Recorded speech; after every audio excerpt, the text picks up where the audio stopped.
எல்லாருக்கும் வணக்கம். எப்படி இருக்கீங்க? இன்னைக்கு சமையல் விருந்தில் நம்ம வந்து ஒரு சூப் ரெசிபி பார்க்க போகிறோம். ஹாட் அண்ட் சாஸ் சூப் எப்படி பண்ணுறதுன்னு பார்க்க போகிறோம். நம்ம ஏற்கனவே சமையல் விருந்தில் வந்து எக் ட்ராப் சூப் போட்டிருப்போம். அதில் வந்து நான் சிக்கன் ஸ்டாக் ரெடி பண்ணி அந்த சூப் ரெசிபி போட்டிருப்பேன். ஆனால் இன்றைக்கி நம்ம பார்க்க போகிற அந்த ஹாட் அண்ட் சாஸ் சூப்பில் வந்து நான் வெஜிடபிள் ஸ்டாக் ப்ரிப்பேர் பண்ணி நான் நம்ம சூப் செய்ய போகிறோம். வாங்க வீடியோக்குள்ளே போகலாம். அந்த ஹாட் அண்ட் சாஸ் சூப் எப்படி பண்ணுறதுன்னு பார்க்கலாம்.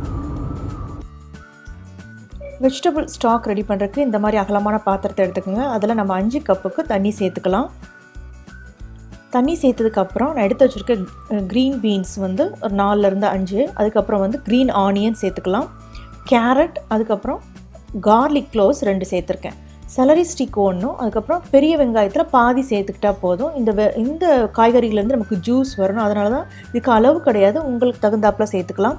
மஞ்சத்தூள் 1/2 டீஸ்பூனுக்கும் உப்பு தேவையான அளவு நம்ம இந்த ஸ்டாக்கு சேர்த்தாச்சு. இப்போ அடுப்பை ஆன் பண்ணிவிட்டு இதை பாயில் பண்ண விட்டுருங்க. இந்த மாதிரி நல்லா பாயில் ஆனதுக்கப்புறம் அந்த காய்கறியை மட்டும் எடுத்துகிட்டு இந்த ஸ்டாக் மட்டும் தனியாக வச்சுக்கோங்க. அதுக்கப்புறம் இன்னொரு பவுலில் 1.5 டேபிள் ஸ்பூனுக்கு கார்ன்ஃப்ளவர் எடுத்து அதில் நம்ம ரெடி பண்ணி வச்சுருக்க வெஜிடபிள் ஸ்டாக்கை சேர்த்து நல்லா மிக்ஸ் பண்ணுங்கள். அந்த கார்ன்ஃப்ளவர் கட்டி இல்லாமல் நல்லா ஸ்மூத்தாக மிக்ஸ் பண்ணி எடுத்துக்கிறோங்க. இப்போ கார்ன்ஸ்லரி நமக்கு ரெடி ஆயிடுச்சு. இப்போ அந்த ஸ்டாக்கை மட்டுமே இன்னொரு பாத்திரத்துக்கு ட்ரான்ஸ்ஃபர் பண்ணிவிட்டு அடுப்பை ஆன் பண்ணிக்கலாம். அடுப்பை ஆன் பண்ணதுக்கப்புறம் நம்ம எடுத்து வச்சுருக்க அந்த க்ரீன் ஆனியன் நல்லா குட்டி குட்டியாக கட் பண்ணி வச்சுருங்க, அதை சேர்த்துக்கிறோங்க. அதை சேர்த்ததுக்கப்புறம் சில்லி கார்லிக் சாஸ் வந்து 1 டேபிள் ஸ்பூனுக்கு சேர்த்துக்கோங்க. காரத்தை தகுந்த இன்னும் கூட நீங்கள் சேர்த்துக்கலாம். மஷ்ரூம் வந்து ஒரு 4லேருந்து 5 மஷ்ரூம் நல்லா கழுவிட்டு இந்த மாதிரி நான் பீஸ் போட்டிருக்கேன். அப்புறம் சோயா சாஸ் வந்து 1 டீஸ்பூனுக்கு சேர்த்துக்கலாம். வினிகர் வந்து 1 டேபிள் ஸ்பூனுக்கு நான் சேர்த்துக்கிறேன். சேர்த்ததுக்கப்புறம் இஞ்சி இருக்கு இல்லையா, இஞ்சியை வந்து இந்த மாதிரி துருவி வச்சுருக்கேன், அதை வந்து 1/2 டீஸ்பூனுக்கு சேர்த்துக்கிறேன். இஞ்சியும் சோயா சாஸும் ரொம்ப முக்கியம், அதான் ஒரு நல்ல ஃப்ளேவரை கொடுக்கும் இந்த சூப் ரெசிபிக்கு. ஸோ இதை நல்லா மிக்ஸ் பண்ணி விட்டதுக்கப்புறம் இந்த மாதிரி நல்லா கொதிக்குது இல்லையா, இந்த மாதிரி நல்லா கொதிச்சிட்ருக்க நேரத்தில் நம்ம ரெடி பண்ணி வச்சுருக்கேன் அந்த கார்ன்ஃப்ளவர் வாட்டர் இருக்குல்லையே, அந்த கார்ன்ஸ்லரி அதை நம்ம சேர்த்து நல்லா மிக்ஸ் பண்ணி விட்டுருங்க. 1லேருந்து 2 நிமிஷத்துக்குள்ளே இது நல்லா திக்காக ஆரம்பிச்சிடும். இந்த மாதிரி திக்காயிட்டு இருக்க நேரத்தில் நீங்கள் வந்து ஒரு முட்டையை எடுத்து அந்த முட்டையை நல்லா பீட் பண்ணிக்கிறங்க, நல்லா அடிச்சுக்கிறங்க.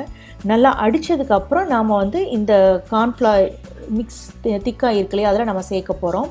இந்த சூப்பை வந்து நல்லா கிண்டி விட்டுக்கிட்டே இருக்கணும். இந்த சர்க்கிள் மோஷன்லேயே இருந்தால் தான் அந்த நம்ம முட்டை ஊற்றும் போது அது வந்து நமக்கு ரிப்பன் மாதிரி நல்லா கிடைக்கும். ஸோ அதனால் இந்த மாதிரி நல்லா மிக்ஸ் பண்ணி விட்டுக்கிட்டே நீங்கள் முட்டையை சேர்க்கணும். இப்போ நல்லா பாருங்கள், த்ரெட்டாக வந்துருச்சு. இப்போ நாம் வந்து ஃப்ரெஷ்ஷாக நீங்கள் வந்து மிளகுத்தூள் இடித்து சேருங்க, அப்போ தான் நல்லாயிருக்கும். இறக்க போகிறதுக்கு கொஞ்சம் நேரத்துக்கு முன்னாடி 1 டீஸ்பூனுக்கு நல்லெண்ணெய் சேர்த்துட்டு அடுப்பை ஆஃப் பண்ணி நீங்கள் சர்வ் பண்ண ஆரம்பிச்சிடலாம். இதை வந்து சர்வ் பண்ணும் போதும் நீங்கள் கொஞ்சம் மிளகுத்தூள் சேர்த்து சர்வ் பண்ணிங்கன்னா ரொம்பவே நல்லாயிருக்கும். இது கார்னிஷிங்க்கு நம்ம க்ரீன் ஆனியனை இந்த மாதிரி நல்லா குட்டி குட்டியாக சாப் பண்ணி நம்ம சேர்த்துக்கலாம். அந்த காய்கறிகளில் நீங்கள் உப்பு மிளகுத்தூள் சேர்த்து சூப்போட சைடில் வச்சு சர்வ் பண்ணலாம்.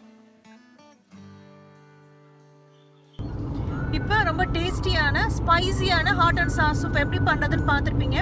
அந்த சில்லி கார்லிக் சாஸ் வந்து ஹோம்மேட் சாஸ் தான். கூடிய சீக்கிரத்தில் வந்து அந்த சில்லி கார்லிக் சாஸ் எப்படி பண்ணுறதுன்ற வீடியோவும் நான் அப்லோட் பண்ணுறேன், பார்த்துக்கலாம். நீங்கள் இந்த சூப் ரெசிபியை ட்ரை பண்ணி பாருங்கள். பார்த்துட்டு உங்கள் கமெண்ட்ஸ் சமையல் விருந்தில் போஸ்ட் பண்ணுங்கள். இந்த வீடியோ உங்களுக்கு பிடிச்சிருந்தா சமையல் விருந்து சேனலை லைக் பண்ணுங்கள், ஷேர் பண்ணுங்கள். கூடவே பெல் சிம்பிளை நீங்கள் கிளிக் பண்ணிட்டீங்கன்னா அப்டேட் பண்ணுற வீடியோஸ் உடனே பார்க்கலாம். நம்ம இன்னொரு வீடியோவில் சந்திக்கலாம். நன்றி, வணக்கம்.